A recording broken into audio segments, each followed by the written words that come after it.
All right, so we're going to start in 50-50 on this one, 2-minute round. Just working on positions.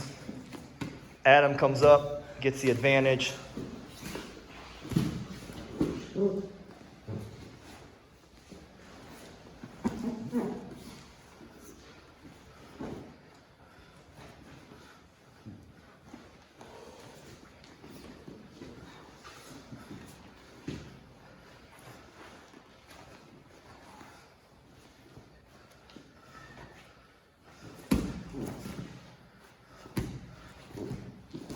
The most annoying position in the game.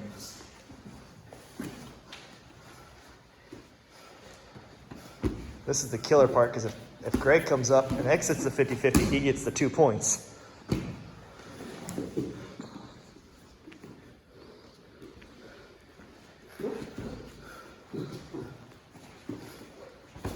So the advantage sets in that that's a sweep then? So like, the way we started is they both came into 50-50 sitting. So then the person that technically came up, because it's a double guard pull, gets the advantage. So now Greg gets the 2 points. So now Adam needs to force the sweep to come up, and then Adam would win by 1 advantage. We got 30 seconds. So if you're good at playing that, then you would want to come up with an advantage. Yes.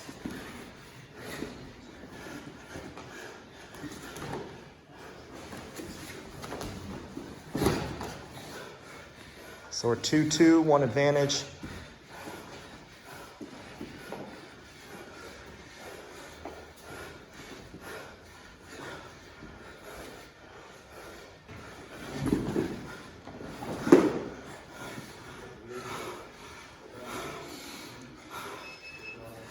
All right. That's probably my biggest problem too, John. I got up and settled, so getting up and... So what thoughts do you guys have on the whole ordeal? It seemed like going from the back was the thing to do. Maybe. Yeah. What was the thing to do? I can't remember which foot I got. So the I foot got that... this foot hooked. And even though this foot was stuck, I felt like I was in a better position. I just had to creep to the back. Yeah, that's the thing. Like, the goal there, right, is the 50-50 hook stays, and then the other hook that's free, like, keeps swimming around to the back, and then it comes in front of the leg, and then it knocks them over so you can come up. Yeah. But it also can start bringing the 50-50 leg out, so then you can then throw the reverse butterfly hooks in and take the back. That whole thing what you said about, because Adam got the advantage, that means that now if Greg comes up, he gets the 2. Right. That makes it much trickier. Correct. So, like, if you guys started, and let's just say Greg pulled guard, and then you're passing, and then he puts 50-50, and then he comes up, well, then it's the 2-2-2-2 back and forth. But, like, if you technically both double guard pull, and you land in 50-50, well, then the first person to come up is going to get the advantage. So then the sucky part is the first person, if Greg then sweeps, then he automatically gets 2. But you have to technically establish that position from that 50-50 on you coming up like he did. So, and then you did good at getting the sweep back, and then 2-2 with 1 advantage. So, all right, who's in next? Mikey, Sam? What's I up? feel like, no, that was like when I came up at the end, I should be getting up and trying to pass right off the bat. 100%, yep. And then with the 50-50, you got to work on standing up and really pushing their leg down so that you can clear your knee line, so then you can get out of that position. Yeah, the back step's almost impossible. You have to smash the foot down so that your knee pops out. Gotcha. All right, okay, we want to do 50-50, huh? It's going to be good. All right, so let me reset the timer real quick.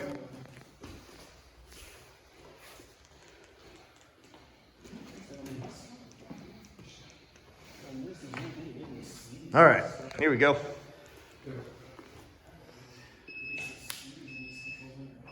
Try.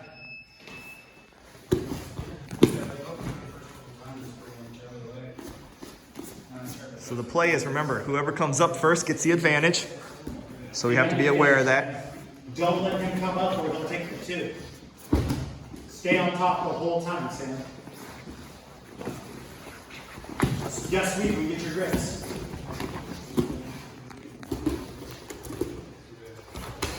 So Technically, to me, it's advantage. Because Mikey didn't establish the pass, but he did technically pass, just didn't hold it down. So then Sam reversed it, advantage, right? Yeah. Okay, that makes sense. So now we're sitting one advantage to one advantage. So you would have given him 2 for coming up, though, Mikey? So Because there was still movement? there's still movement. It wasn't established, Okay, that makes sense. right? Then Like, we're still in the scramble. right. Like as soon as he came up and was passing, I mean, it could have been 2. I'd have to review the footage. It's almost like it depends on the ref. It does. Like he might give it the 2 for speed, but then Jackie came over and was like, well, this is why it was done that way. I might have been like, oh, that makes sense. Yeah, I mean, it could have went either way there. It could be 2 with one advantage, and Don't then let him get establish that, Sam. Armbar right there with your You can't let him, this is that dangerous guard you were talking about. You're just trying to pressure him in his guard now. It's not going to work. You got to get up and pass now, Sam. Yeah, come back inside. Or move. You guys are getting off the mat. well, yeah, it's 20 seconds, but Stand up, Sam. Stand up. Stand up. Stand up, Sam. Stand up. Stand up. Stand up. Stand up. Stand up. Put a knee in the butt, Sam. And open your hips. Break that. Reach out and grab his arm and break your leg through. Spread that leg time. out. All right. So let's move back over here. Let's kind of discuss our thoughts. So, huh? What thoughts? What thoughts? So like Adam said, it's kind of that borderline of was it points, was it not points? Technically it could have been one advantage to one advantage. You did almost pass there in the end. Could have been an advantage for that. I don't know. I'd have to review the footage to see how long when he came up, if he established a position or immediately fell back over. When you got there, you should stay on top. Though. He shouldn't have been able to just knock you back over. Yeah, like- grabbed his back with his pants. Yeah. Well, When he first came up. I don't know how he swept him back over, but Well, it's because Mikey, it shouldn't have been as good. as soon as Mikey came up, he immediately put his head down and tried to start passing, right? And sometimes you have to think, okay, I'm coming up, I'm getting my 2 points. I need to make sure I establish those 2 points before I do anything else. Nothing else matters because you don't want to come down to, okay, 1 advantage, 2 advantages. Like, that's just, if he scores any points at all, you're screwed. So, if you can get those 2 points, it's so important. And all it really takes is, okay, I can just grab his leg and I lift it in the air and I count to 3. Then I start passing, then I start doing all my stuff and engaging. But there's no point to immediately engage, and then fall over. I mean, unless you trust your game enough that you know that you can do that and not fall over. Yeah. So, and then any thoughts that you have? Stand flexible. He's such an example of why flexibility is important. It is. Regard just by flexibility. It's- You know what you're doing. It comes down to learning, the one thing that I feel like I'm good with you is that I lock your hips out. Yeah. So then your leg, right? If I lock this hip out, your leg can only do this.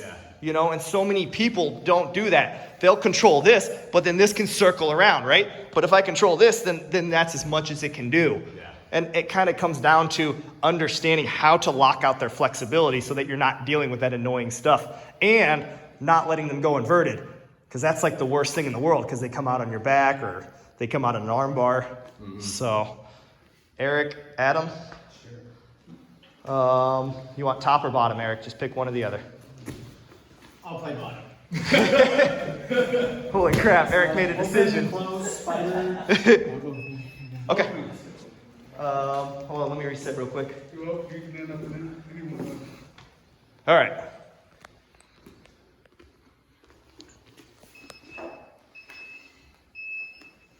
She's tough, isn't she? For 10? Just wait till she's 16.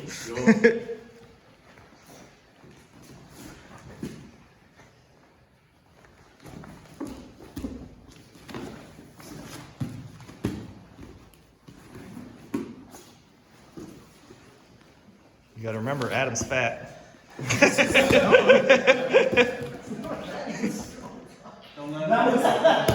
was gonna say that was.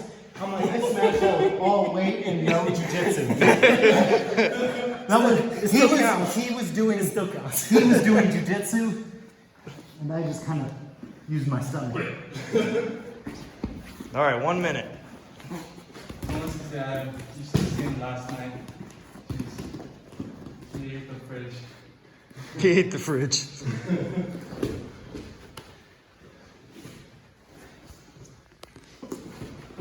Nice. That was a slick regard. I think we went over that last week. Right there is when you should have lifted.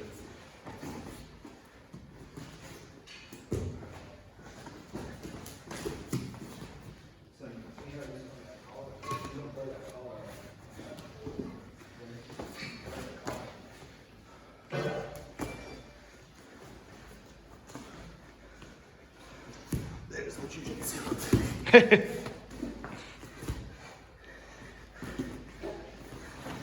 25 seconds.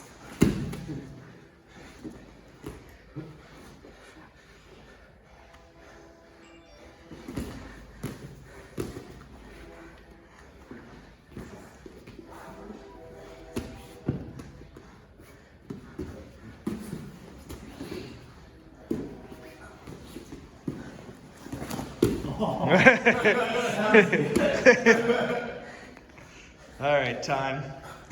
That was good. All right, quick discussion, quick thoughts. He is actually stronger than people realize. Eric, I thought he did a good bottom game. Yeah, His reverse Delhi heave was way better. I thought it was gonna be. and then his regarding gets really tricky because you feel like he's gonna like turtle, but then he like doesn't turtle sometimes, or he does turtle and he comes up and grabs the leg. So. It's going the wrong way too much. But the switch over when you regarded was slick on Adam's part. I was really betting that I could catch you. I mean, what's your plan then if he's bigger than you and like if you're in his shoes? What are you telling him? So the hard part, unfortunately, when they're bigger like that, which what I would say is what, you're about 30 pounds bigger? 150, 150. Yeah, probably 35. Yeah. So you can't play reverse Delhi Hiva on someone like that. Because as soon as you try to go under them and they smash you, You're stuck. it's a bad position to be in because like all they have to do is add a little shoulder pressure and then they put you flat and then you're like in a nightmare and your flexibility is reduced because you're flat on your back. So to me, I have to stay playing Delhi Hiva, I have to stay playing lasso, and I have to stay playing spider guard. And I have to keep you away from me, and I have to wait for that one mistake for you to make as you get tired from passing, for me to get that advantage or for me to get that submission or that sweep.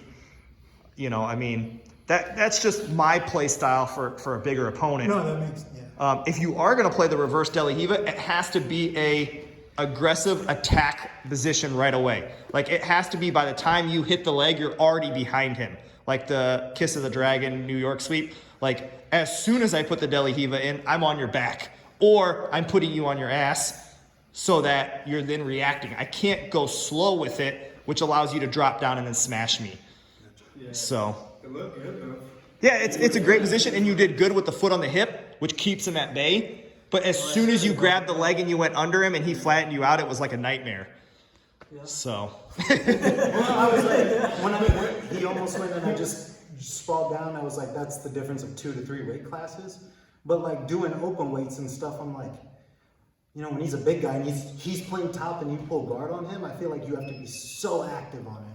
But you also have to have that ability, like as soon as he smashes down on you, that it's essentially like you're going to do a backward roll so that you recreate the space so that you get under him, so that he doesn't stay comfortable, right? So hold this real quick. So Adam, so we played the reverse Delhi Hiva, right? And then you hooked under here. Mm-hmm. And then you went here and he smashed down, right? Yep. So smash down, right? So now you're here like this. And where were you? I reached back. Yeah, exactly. They grabbed the head, so go. So you're here and you're like smashed, right? Mm-hmm. So now like people they limit the use of what this leg's supposed to do. So when I'm here and I can't get him, then I go here, right? And then this lifts up so that I can come here. Right? And then once this comes here, like I have this leg, and then I have here. Oh, I was trying to go the other way, trying to like get my foot back on his shoulder. Right? So then I keep this and this, right? So Yeah, I was you're in going. this weird position. So now I grab his ass, Yeah. and then I come up, so that I start doing this. Right. Right? So then we start chasing the back. So, Yeah, I was trying to get my foot onto his shoulder to get re-squared. pull but- something doing that? Did you pull something doing that? Actually, that's one of my, reverse Del Hiva was like my favorite play style. I mean, that's my go-to game. Where do you think I got it from? All right, so thank you guys for watching. Son, you any words that you want to say to anyone?